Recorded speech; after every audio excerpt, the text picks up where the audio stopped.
brought to you by Palvi Agrico. आता शेतीसाठी जे काही लागणार ते घरपोच मिळणार, तेही मोबाईलच्या एका क्लिकवर. नगरपालिका निवडणुकीसाठी महाराष्ट्रामध्ये जे मतदान आज पार पडत आहे त्याचा निकाल म्हणजेच मतमोजणी ही उद्या होणार होती, परंतु मुंबई उच्च न्यायालयाच्या नागपूर खंडपीठाने उद्या होणाऱ्या मतमोजणीला स्थगिती दिली आहे. याचं कारण महाराष्ट्रामधल्या अनेक नगरपालिका अशा आहेत ज्यांच्या वार्डांचं मतदान हे पुढे गेलेलं होतं. काही ठिकाणी मुख्य निवडणूक ही पुढे ढकलण्यात आलेली होती आणि त्यामुळे जे अपील जे प्रलंबित होते त्या सगळ्यांना विचारात घेऊन नागपूर खंडपीठाने काही महत्त्वपूर्ण निरीक्षणं नोंदवली आणि यामुळे महाराष्ट्राचं राजकारण हे 360 अंशाने फिरल्याचं पाहायला मिळतंय. कारण राज्याचे मुख्यमंत्री देवेंद्र फडणवीस यांनी राज्य निवडणूक आयोगावरती टीका करताना कोर्टाच्या निकालावर सुद्धा एक प्रकारे वेगळं त्यांचं मत व्यक्त केलेलं आहे आणि या निमित्ताने कोर्टाने जी निरीक्षणं नोंदवली, कोर्टाने काय नेमकं या निकालामध्ये म्हटलेलं आहे ते आपल्याला समजून घ्यायचंय आणि निवडणूक पुढे गेल्याचे निवडणुकीची तारीख किंवा मतमोजणीची तारीख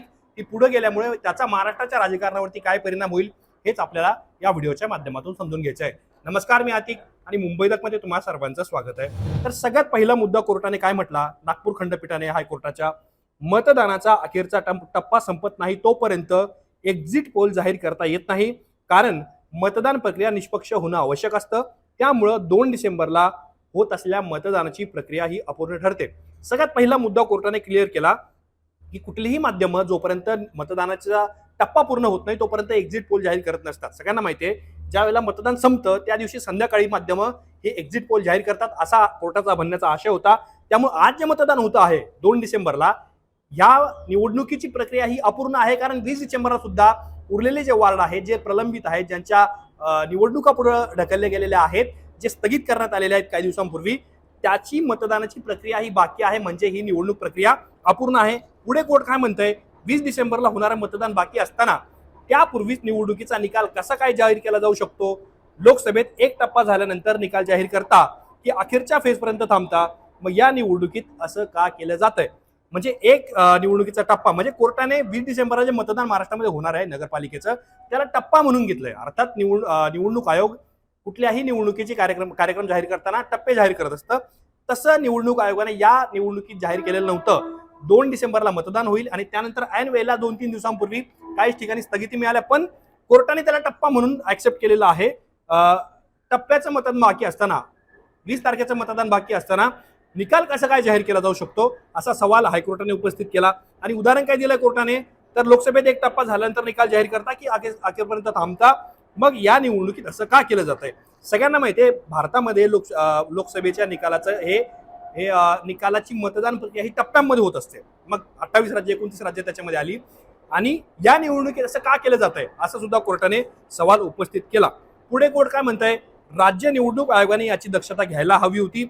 आता संपूर्ण निवडणूक प्रक्रिया झाल्यावरच मतमोजणी करण्यात यावी. निवडणुकीचे एक्झिट पोल 20 तारखेला निवडणूक संपल्याच्या अर्ध्या तासानंतर जाहीर करता येईल आणि आचारसंहिता 20 डिसेंबरपर्यंत लागू राहील. म्हणजे एक प्रकारे आयोगाच्या कार्यक्षमतेवरती, आयोगाने घेतलेल्या निर्णयावरती, आयोगाच्या कार्यक्रमावरती सुद्धा सुप्रीम कोर्टाने भाष्य केलेलं आहे. दक्षता घ्यायला हवी होती, काळजी घ्यायला हवी होती असं हायकोर्ट म्हणतंय. आणि त्यांचं म्हणणं काय आहे की संपूर्ण निवडणूक प्रक्रिया पार पडल्यानंतरच मतमोजणी करा, निकाल प्रक्रिया पार पडल्यावरच करा. आणि 20 तारखेला ज्या वेळेला मतदान संपेल, प्रत्यक्ष 21ला निकाल येईल, 20 तारखेला संध्याकाळी म्हणजे निवडणूक संपल्याच्या अर्ध्या तासानंतर एक्झिट पोल वगैरे जाहीर करता येईल आणि 20 डिसेंबरपर्यंत आदर्श आचारसंहिता जाहीर करण्यात लागू राहील असं सुद्धा हायकोर्टाने म्हटलंय. पण या निमित्ताने आता मी तुम्हाला सगळे 3 मुद्दे सांगितले, ज्यामध्ये नागपूर खंडपीठाने राज्य निवडणूक आयोगाच्या कार्यक्रमावरती प्रश्नचिन्ह उपस्थित केले आणि त्यांचा महत्त्वाचं जजमेंट दिलं.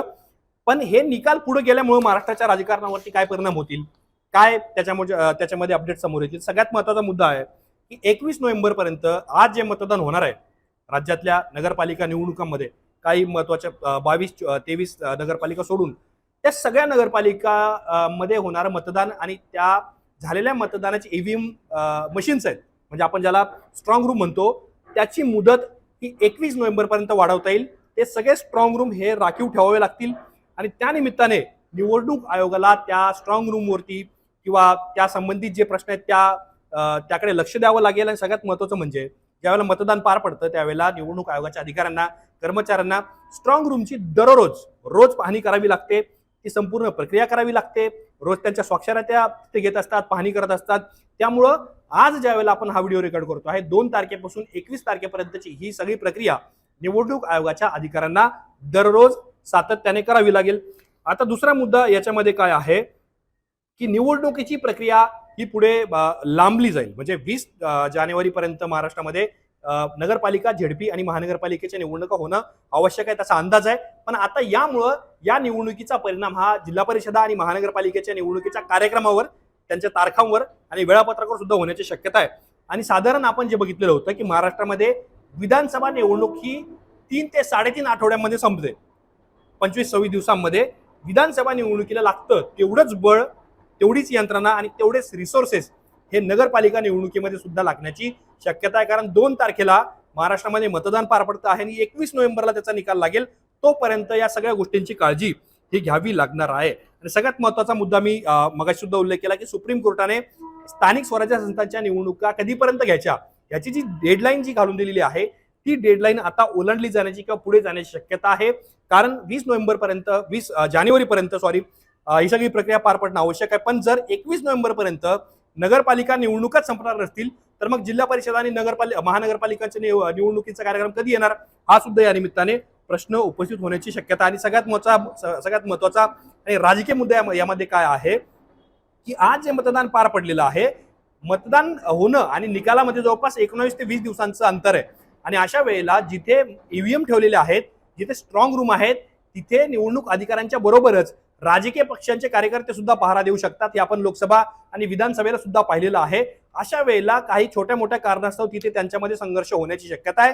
म्हणूनच निवडणुकीच्या निमित्ताने महाराष्ट्रामध्ये ज्या ज्या तालुक्यांमध्ये ज्या ज्या ठिकाणी पोलीस बंदोबस्त राज्य शासनाने ठेवलेला आहे त्याची सुद्धा मुदत ही सरकारला वाढवावी लागणार आहे. पण हे सगळे मुद्दे आपण बघितले तरी सुद्धा आज ज्यावेळेला नागपूर खंडपीठाने निकाल दिला त्यावेळेला राज्याचे मुख्यमंत्री देवेंद्र फडणवीस यांनी निवडणूक आयोगाच्या कार्यपद्धतीवर, त्यांच्या निकालावर आणि ज्या पद्धतीने या सगळ्या गोष्टी घडल्यात त्याबद्दल वैयक्तिक नाराजी ही व्यक्त केलेली आहे. आणि नागपूर खंडपीठाने जो निकाल दिला त्याबद्दल सुद्धा त्यांनी एक प्रकारे त्यांचं मत व्यक्त केलेलं आहे. ते काय म्हणाले ते सुद्धा आपल्याला पाहायचं आहे. जवळपास गेले 25-30 वर्ष किंवा त्याहीपेक्षा जास्त मी स्थानिक स्वराज्य संस्थांच्या निवडणुका पाहतोय.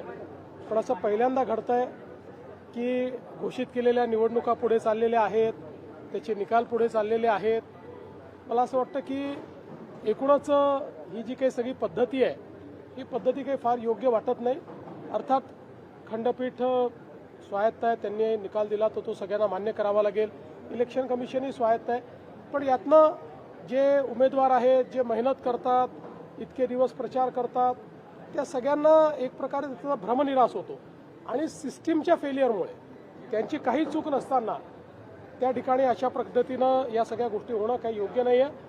मला असं वाटतं अजून खूप निवडणुका इलेक्शन कमिशनला घ्यायच्या आहेत. या सगळ्या प्रक्रियेमध्ये निवडणूक आयोगाने सुधार आणला पाहिजे आणि किमान पुढच्या निवडणुकांमध्ये तरी असं होणार नाही हे निवडणूक आयोगाने बघितलं पाहिजे असं माझं मत आहे. अशा ठिकाणी कोणीतरी कोर्टात गेलं आणि कोर्टाने त्याला दिलासाही दिला नाही तरी तो केवळ कोर्टात गेला म्हणून त्या ठिकाणी निवडणुका पुढे नेणं हे कुठल्याच तत्वात बसत नाही. हे अतिशय चुकीचं घडलेलं आहे. पण ठीक आहे, आता मी त्याच्यावर अधिक बोलणार नाही. या संदर्भात माझी पर्सनल नाराजी ही मी कालही प्रगट केलेली आहे आणि ती कायद्यावर आधारित आहे. माझी काही इलेक्शन कमिशनवर नाराजी नाही आहे. माझी नाराजी कायदेशीररित्या होत नाही याच्यावर आहे. आता ते परत इलेक्शन कमिशनने ठरवायचं आहे. पण केवळ 24 ठिकाणी निवडणुका व्हायच्या आहेत म्हणून 284 पैकी सगळी मतमोजणी पुढे करणं हे मला तरी योग्य वाटत नाही. पण ठीक आहे, मी त्याच्यावर यापेक्षा अधिक बोलणार नाही.